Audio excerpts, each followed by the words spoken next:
Hi,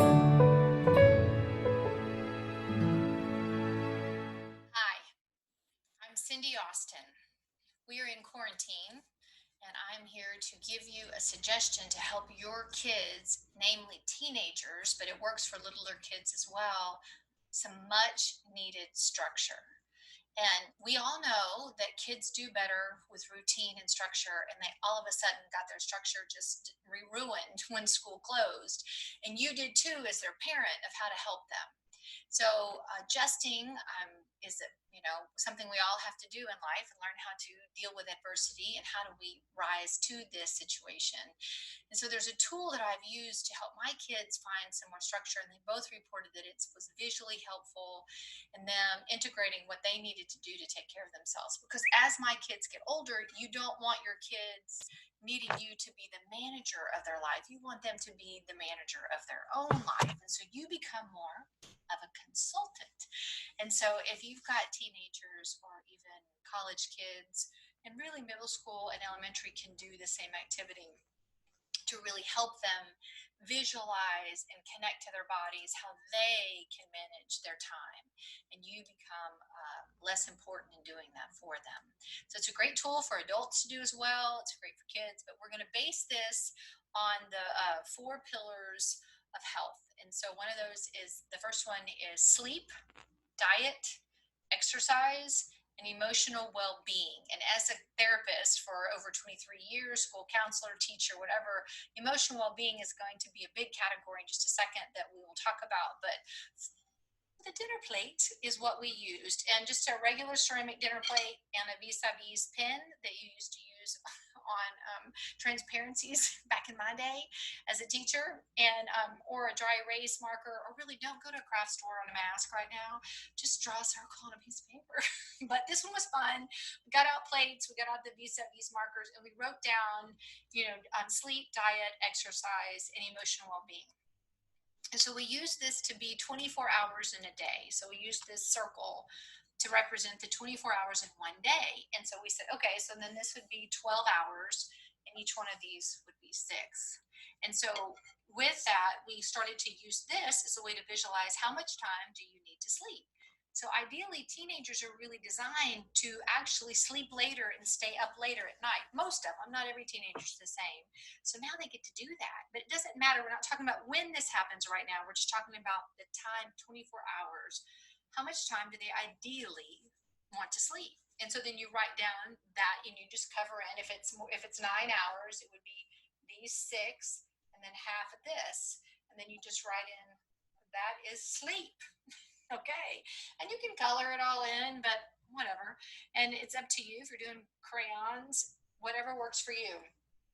And then diet, how often do they eat? And not just do they eat, my kids have prepare their own food often, and then also clean up after themselves. And they also help me with food prep and grocery store and stuff like that. It's whatever works in your family. But then food is next. And so mine, let's say they're about 2 hours total of food prep, cleanup, and eating during a day, because mine eat about 5 meals a day, sometimes six. So there's food, and so we've got 6, 7, 8, and then we've got another hour right there, so that would be food. And so then we're going to go to, we've got sleep, diet, and exercise. And so my son was in basketball, and so he was exercising 2 to 3 hours a day, and all of a sudden, nothing.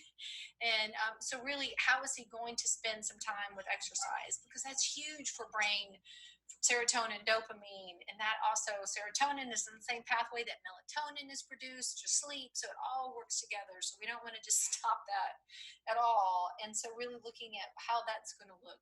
How much time are you going to spend doing exercise? And so looking at exercise daily, figuring that out. And then emotional well-being is next. And that's going to be, we also need school. That is part of our emotional well-being. How often are you going to spend on school? What do you need? Let's check it out in a few days and see, was that enough? Do we need more? Looking at school, Where does that show up? How many hours are we going to need for school? And then, what's for fun? What do you do with the rest of the time? Is this all video games? Do you want to come out of your life and going, I spent 5 hours a day or 4 hours a day doing video games? This is a choice that you're looking at. Or do you want to learn to play an instrument? Do you want to learn to play guitar? Or do you want to learn to read a language, speak a new language? Do you want to learn a new skill, photography? Do you want to editing? Do you want to make a movie? What do you want to do? And maybe you want to do a YouTube tutorial on makeup or pod leads. Whatever it is you're doing in there, but then you become much more accountable, much more invested in it, and much more you have much more ownership of it. So it's not something you're doing to go to school to get a grade or doing to perform outside of you. Now all of a sudden it's really helping these people really decide what works for them, what's true in their list of values, and what's important to them. And what's beautiful about this is you run this under the sink and it just clears right off, and which you can start tomorrow. And how do you want to spend your time there? And really assessing this every few weeks after you've gotten kind of good at it. What's working? How much time are you spending doing that? And it's really sobering for me whenever I do this to go, wow, I just went down the rabbit hole of Facebook. Even though 50AF is a great site and very funny, it's not necessarily what I want to spend that much time. How long has it been since I've read a book? When did I do something fun for me, a puzzle or pickleball or cooking?